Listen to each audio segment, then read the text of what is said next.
تو اس ویڈیو میں ہم بات کریں گے پاکستان کے ایشوز کی۔ انیشلی جب وہ 1947 میں بن گیا، اب جو ان ایشوز کو میں کہتا ہوں ایڈولیسنس ایشو، شروع میں اس کے حالات کون کون سے ایشو ہے، جیسے کہ ایک برڈن سم نیبرز۔ انڈینز نے تو میرے خیال میں ابھی تک ہمیں ایکسیپٹ نہیں کیا ایک سیپریٹ نیشن کے طور پر، چونکہ مجبوراً تو انہیں کرنا ہی پڑتا ہے، کر بھی رہے ہیں۔ لیکن اگر آپ ابھی بھی کسی ایک ریئل ہندو پولیٹیکل تھنکر کے مائنڈ میں جا کے دیکھیں یا اس کی کسی بک میں دیکھیں تو مجبوراً تو وہ کر لیتے ہیں ایکسیپٹ، ہمیں کرنا پڑتا ہے، اور ورنہ دلی طور پہ وہ نہیں ایکسیپٹ کر رہے، کیونکہ اب وہ چاہتے تھے کہ مسلمان یہ لینڈز ہماری ہیں، مسلمان تو ایک عربک یا اس طرف سے آئے تھے، ہمارے اوپر رول کیا، اب ہمارا رول کا وقت تھا، تو انہوں نے ایک الگ اپنا ہمارے سے زمین کھینچ کے اپنی ایک مسلم نیشن کو بنا لیا، تو یہ ان کا حق نہیں تھا۔ خیر یہ ایک تو الگ بات ہے، لیکن پاکستان بننے کے بعد جو کہ ایشوز سامنے تھے اس وقت وہ یہی تھا، انڈینز ہمیں ایکسیپٹ کرنے کو تیار نہیں تھے، اور اس کی ہمیں دیکھتے ہیں کہ کتنے ہائی لیول پہ میسیکرز ہوئے، ہمارے جو پاپولیشن ٹرانزیشن تھی، ہندو ادھر سے ہم پاکستان سے انڈینز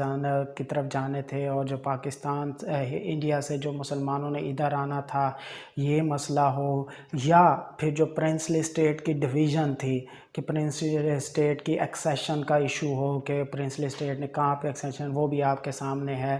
فیمسلی، جو کہ کشمیر ایشو ہے، اس نے وہاں سے وہ بارڈر ڈسپیوٹس یہ سارے چلے۔ ایک تو سب سے پہلا یہ ایشو تھا، اور یہ کافی بڑا تھا، ایک اسٹیٹ جو کہ ابھی بنی تھی، اور ابھی اس میں کوئی ایک پولیٹیکل انٹیگریشن تو تھا، ایک میں کہہ لوں، ہم یہ تو نہیں کہتے کہ اس وقت پولیٹیکل انٹیگریشن نہیں تھا، لیکن جو انسٹیٹیوشنل ڈیولپمنٹ تھی وہ ایک بہت ہی ویکر سٹیج میں تھی۔ ہمیں جو آرمی ملی تھی جو کہ اس ڈویژن کے نتیجے میں وہ بھی اتنی کوئی زیادہ پاورفل نہیں تھی، ہماری جو پولیٹیکل مائنڈ سیٹ تھا اس وقت کانسٹیٹیوشنز میں، اس میں بھی ہمارے جو انفارچونیٹلی میں یہ کہوں گا کہ جو وہ پولیٹیکل ایلیٹس تھی ہماری پاکستان کی، ان میں بھی کوئی اتنا خاص کنسنسس نظر نہیں آتا، اور اس کی مثال آپ دیکھ لیں کہ ہمارا 1958 تک یا 1956 تک تو کوئی کانسٹیٹیوشن بن ہی نہیں پایا، ایک دوسرے کے اینٹی ہم چلتے تھے، ایک بات ہوتی تھی تو دوسرا اس کو ماننے کو تیار نہیں ہوتا تھا۔ خیر وہ اس وقت ہم اس کی ریالٹی مختلف ہسٹورینز مختلف بیان کرتے ہیں، ہم اس کو انٹرپریٹ کرنے کی کوشش کرتے ہیں، لیکن ریالٹی کیا تھی؟ جو سیکنڈ وہ تھا وہ یہی تھا کہ پولیٹیکل پنکچویٹڈ پالیٹکس۔ اب یہ ہم بات کر رہے ہیں 1947 سے انٹل دا 21st سینچری، ٹھیک ہے۔ 21st سینچری میں ہمارے جو چیلنجز تھے، ایک تو انیشیل چیلنج نیبرز کا تھا، ہمارے بہت سارے انڈیا کے ساتھ پولیٹیکل ایشوز چل رہے تھے، اس کے بعد جو ہے انسٹیٹیوشنل ایشو تھا، ہمارے انسٹیٹیوشنل ڈیولپمنٹ اتنی اچھی نہیں تھی، بیوروکریسی اتنی اسٹرانگ نہیں تھی، جو ہماری ڈیموکریٹک گورنمنٹس یا پالیٹکس کہہ لیں وہ اتنی اسٹرانگ نہیں تھی، اور جو ہماری ملٹری تھی انفارچونیٹلی اس کو اوورٹیک کرنا پڑا، اور اس نے اوورٹیک کیا۔ اب یہ بحث الگ ہے، صحیح تھا غلط تھا، یہ ہم کسی بیس پہ کیا کہہ سکتے ہیں۔ اس وقت کے جو لوگ تھے، اس وقت کے جو انسٹیٹیوشنل ہیڈز تھے، ان کو جو ٹھیک لگا انہوں نے کیا۔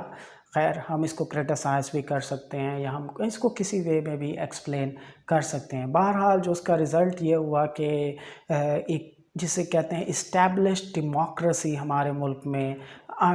نہیں ہو پائی، پنکچویٹڈ قسم کی پالیٹکس آتی تھی، کبھی ملٹری تو کبھی سویلین گورنمنٹس، تو یہ ہمارے ساتھ ایک جسے کہتے ہیں کہ رولنگ پرابلم تھی کہ کون رول کرے گا اس کنٹری کو، تو اس نے بھی ہمارا جو انٹرنیشنل پالیٹکس میں ہمارا جو رول تھا اس کے اوپر بہت زیادہ اثر انداز ہوئی۔ چونکہ ہم نے شروع میں یہ کولڈ وار کا پیریڈ چل رہا تھا، انٹرنیشنل پالیٹکس میں ورلڈ پاورز ایک دوسرے کے خلاف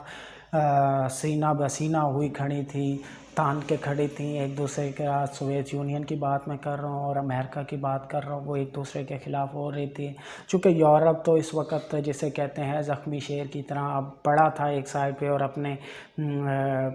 آپ کو پھر سے سٹرونگ کرنے کی کوشش کر رہا تھا، وہ ایک اپنے ٹینشنوں میں تھا۔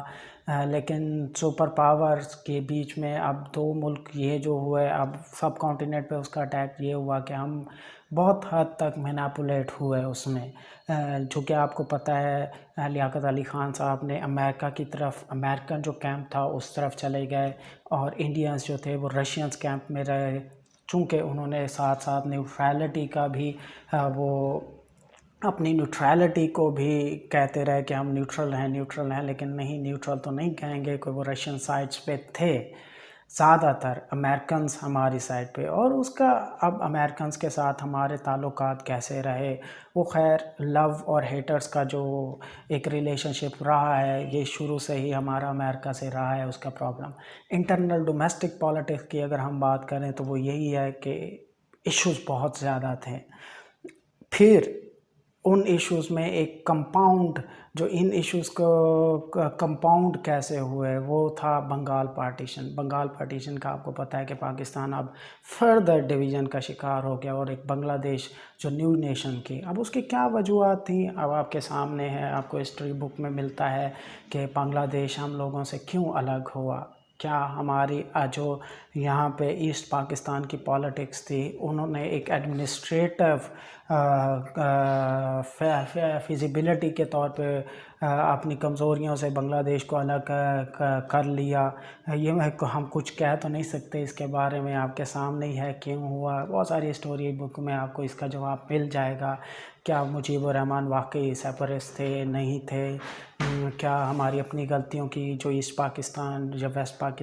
ویسٹ پاکستان میں اپنے پولیٹیکل ایلیٹ کی غلطیوں کی وجہ سے بنگلہ دیش آزاد ہوا؟ خیر اس میں سپورٹ تو تھی ان کو، انڈینز کی سپورٹ کی وجہ سے، انڈین انٹرفیئرنس تو ایک تھا، اس میں تو کوئی شک نہیں ہے۔ یہ بہت کمپلیکیٹڈ ایشو ہے، ابھی تک بہت سارے لوگ اس کو بہت سارے وے میں ایکسپلین کرتے ہیں۔ اس کے بعد بھی اس نیشن نے ایک سیپریٹ اپنی جو انٹرنیشنل پالیٹکس میں ایک پلیس تھی، اس کو مضبوط کیے رکھا۔ ان تمام چیلنجز کے باوجود ہم نیوکلیئر پاور بھی بن گئے، اور انڈینز جو تھریٹ تھے، ملٹیپل وارز کے جانے کے بعد بھی انڈیا کو ایک اچھا ٹف ٹائم دیا ہم نے، اور ایک اپنے آپ کو جو میجر تھریٹ تھا شروع سے ہی ہمارا کہ انڈیا اب ہمیں دوبارہ سے ہم یونائٹ نہ ہو جائیں انڈیا کے، یہ بھی ختم کر دیا۔ جو بھی ہو، یہ کریڈٹ تو ہماری پولیٹیکل ایلیٹ کو اور جتنے انسٹیٹیوشنز اس 1947 رہے ہیں،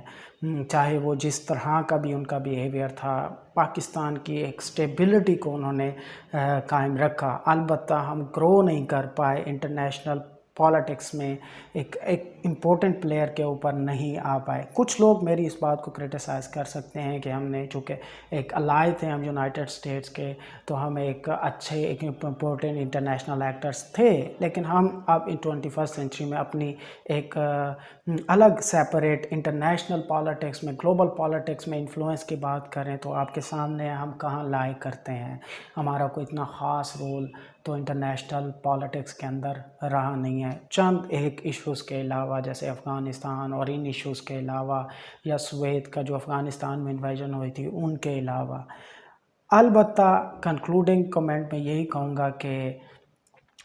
ہم لوگوں نے ایک نیشنل آئیڈینٹی کو سٹرونگ کیا، ہمارے پولیٹیشنز ہو، ملٹری ہو، یا بیوروکریٹس ہوں، جتنے ڈپارٹمنٹس تھے، انہوں نے ایٹ لیسٹ یہ کیا کہ ہم نے جو ایک ڈینجر تھا ہمیں انڈیا سے، اس کو اچھے طریقے سے کمپیل کیا، اور وقتاً فوقتاً اگر انڈیا نیوکلیئر بم بنا، نیوکلیئر پاور بنا، تو ہم بھی نیوکلیئر پاور بن گئے۔ ہم نے انڈینز کو فیس ٹو فیس، اگر ہم ان سے ایک سٹیپ آگے نہیں تھے تو جو سٹیپ انڈیا اٹھاتا تھا، ہم اس طرح کا سٹیپ تھوڑے عرصے کے بعد اٹھا لیتے تھے، تو یہ ایک اچھی ڈیولپمنٹ تھی۔ دوسری طرف جو ہمیں نقصان ہوا وہ تھی ہماری کرپشن۔ ہر انسٹیٹیوشنس کے میں ایک جو کرپشن ایلیگیشن لگایا جاتا ہے یا واقعی ہم دیکھیں تو ایک ایلیمنٹ تو ہے. اب کس نے کتنی کیوں کی یا نہیں کی یہ ایک الگ ٹاپک ہے، لیکن ایک کرپشن تو تھی جس کی وجہ سے ہماری جو 21st سینچری کی اکانومک ریکوائرمنٹ تھی، اکانومکلی جو پاور ریسورسز تھی ہماری انٹرنیشنل ایرینا کے اندر، ہماری کسی بھی کنٹری کی جو پاور کے میں رول کرتی ہیں، جیسے اس کی ملٹری ہو گئی، اکانومی ہو گئی، اور اس کی پاپولیشن کہ کتنی یوزفل پاپولیشن ہے کہ نہیں ہے، اس میں بڑا رول ہوا. کرپشن کا یہ ہوا کہ ہماری بہت ساری پاپولیشنز پاورٹی لائنز پہ کے لیے بلو پاورٹی چلی گئی، اور یوز لیس کلاسز ہمارے کنٹری کے اندر بہت زیادہ پروان چڑھی. اس کے بعد جو ملٹری انٹرونشنز کی وجہ سے ہماری پولیٹیکل سٹیبلٹی تھی، جو کہ ورلڈ میں یہ جانا چاہیے تھا کہ یہ پولیٹیکلی اسٹرانگ نیشن ہے، ڈیموکریٹک اسٹیشن ہے، جو کہ آج کل انڈیا کے بارے میں کہا جاتا ہے کہ وہ ایک اسٹیبلش ڈیموکریسی ہے. انفارچونیٹلی ہمیں یہ تاثر اس طرح سے ختم ہو گیا کہ ملٹری ٹیک اوورس کی پنکچویٹڈ ملٹری ٹیک اوور جو ہوا اس نیشن میں، اس وجہ سے جو میرا خیال ہے یہاں تک اس کو نقصان کچھ حد تک پہنچا. اس کے علاوہ جو سویلینز گورنمنٹ کی بے پناہ یا جسے آپ کہہ لیں کرپشن کی وجہ سے جو ہماری اکانومک پاور تھی، وہ ہم اس کو اکانومی کو ہم سٹرونگ نہیں کر پائے، اور جو ہماری اکانومی کا حالات ہیں وہ آپ کے سامنے ہی ہیں کہ ہم انٹرنیشنلی ہماری اکانومی کو ایک اچھی اکانومی تو نہیں تھی. بہرحال یہ اس کے اوپر بہت ڈیٹیل سے بحث کرٹکس کی جا سکتی ہے. کرٹکس ایک الگ ہمارا میجر مقصد تھا ایک اوور ویو دینا کہ کیا حالات چل رہے. ہم بات کرتے ہیں اس کی کہ 21st سینچری میں کیا چیلنجز ہیں پاکستان میں. ایک تو یہ ہے کہ گلوبل چیلنجز کیا ہیں اور ڈومیسٹک چیلنجز کیا ہیں. ڈومیسٹک اب چونکہ ہماری ڈیموکریسی ایک میں سمجھتا ہوں کہ اب لاسٹ ملٹری ٹیک اوور کو تو کافی عرصہ ہو گیا، اور بہت سارے لوگ جو کہ یا ہم میں سے بہت سارے لوگ جو کہ اس بات کو ریزن بناتے ہیں کہ ملٹری کی وجہ سے ہم ترقی نہیں کر پائے، اب ان کے پاس کوئی ریزن نہیں بچتی کہ اب وہ یہ کرٹیسائز کریں اب تو ملٹری نے بھی ٹیک اوور نہیں کیا تو کیا ہماری پالیٹکس اسٹرانگ ہوئی ہے. دوسری بات ہمارا گلوبل انٹرفیئر جو انفلوئنس ہے وہ کتنا بڑا ہے. یہ سارے ایک چیلنجز ہیں. ہمیں اپنا گلوبل انفلوئنس بڑھانا ہے. اب چونکہ چائنا ایک نئی پاور کے طور پر ریز ہو رہا ہے اور دنیا ایک ملٹی لیٹرلزم کی فینومینا سے گزر رہی ہے، تو اس میں پاکستان انٹرنیشنل ایرینا میں کہاں لائی کرتا ہے. بہت سارے چیلنجز ہیں گلوبلی. تو آپ کو پتہ ہی ہے ہمارے نیبرز افغانستان میں جو سول وار چل رہی ہیں، یہ جو وار آف ٹیرر تھی، اب چونکہ افغانستان میں امریکہ تو لیفٹ کر گیا، اب وہاں کی سچویشنز ہے، اس کے اوپر ہمارا کیا وہ بنتا ہے. اس کے علاوہ جو چائنا کا پروجیکٹ ہے سلک روڈ اور سی آف پرل کا، اس میں ہم چائنا کے ساتھ کس حد تک کس ڈگری میں چائنا کے کتنے کلوز ہیں. اکانومک پوائنٹ آف ویو سے ہم اس کو دیکھیں گے، اسٹریٹجیکلی تو ہے ہی امپورٹنٹ ہم چائنا کے کتنے قریب ہیں اور ہماری اپنی اکانومی کتنی ڈیپینڈ کر رہی ہے اس فیصلے کے اوپر، اس پالیسی کے اوپر کہ ہم جو سی پیک ہمارا یہ جو چل رہا ہے پروجیکٹ، اس کے اوپر اور اس کے چیلنجز کیا ہیں. اور جو اس وقت انٹرنیشنل پالیٹکس میں جو چل رہا ہے، جو ایشوز ہیں مڈل ایسٹ سے لے کر افغان سے، جو بھی چائنا کو کنٹین کرنے کی امریکن اسٹریٹجیز ہیں، اس کے اوپر اب پاکستان کتنا پولیٹیکلی اسٹرانگ ہے یہ تو اب آپ لوگوں کو ہمیں دیکھنا پڑے گا، اور کچھ سالوں میں اس کے اور زیادہ اچھے رزلٹ ہے. چونکہ اب یہ تیسری کنزیکٹیو یا میرے خیال میں مشرف کے بعد سے تو اب ہمارا پولیٹیکل جسے کہتے ہیں پالیٹکس جو ہے ایک ٹائم تو اس کو مل گیا اپنے آپ کو سٹرونگ کرنے کا. یہ جو ہمارا پالیٹکس کا یا جیسے سویلین انسٹیٹیوشنز ہے، گورنمنٹس ہیں، یہ ان کو تو ایک ٹائم مل گیا ہے. ملٹری کی تو اس میں اب کوئی انٹرفیئرنس اتنی زیادہ نظر نہیں آتی. طرف نیا پاکستان، اب اس میں میرا اپنا اوپینین ہے کہ عمران خان کی گورنمنٹس کے بعد جو ہے پاکستان میں اب ایک ایٹ لیسٹ اتنا تو کنسیپٹ آیا ہی ہے کہ ہم نے انٹرنیشنلی کہاں لائے کرنا ہے. اور اس میں آپ دیکھ لیں کہ عمران خان کی جو باتیں ہیں، یہ کوئی میں عمران خان کی سپورٹ میں تو بات نہیں کر رہا، لیکن اوور جب ہم انالیسس کرتے ہیں جو کہ عمران ایڈمنسٹریشن کی ہم بات کریں تو عمران ایڈمنسٹریشن کی جو کہ فارن پالیسی ہے یا جو ڈومیسٹک پالیسی ہے، اس میں ہم دیکھتے ہیں کہ ایک واقعی ایک ایلیمنٹ ہمیں ملتا ہے. البتہ یہ ایک الگ ٹاپک ہے کہ اس کی پالیسیز کتنی کامیاب ہیں یا کتنی ناکام ہو رہی ہیں، یہ ایک الگ بات ہے. لیکن جو عمران خان کی پالیسیز ہیں، اگر ہم ان کا انالیسس کریں تو ہمیں ایک نظر آتا ہے کہ پاکستان کا ویژن کیا ہے انٹرنیشنلی، وہ کہاں کس امپورٹنس میں، اور آفٹر 2 decades یا mid of this 21st century Pakistan کہاں پہ ہو.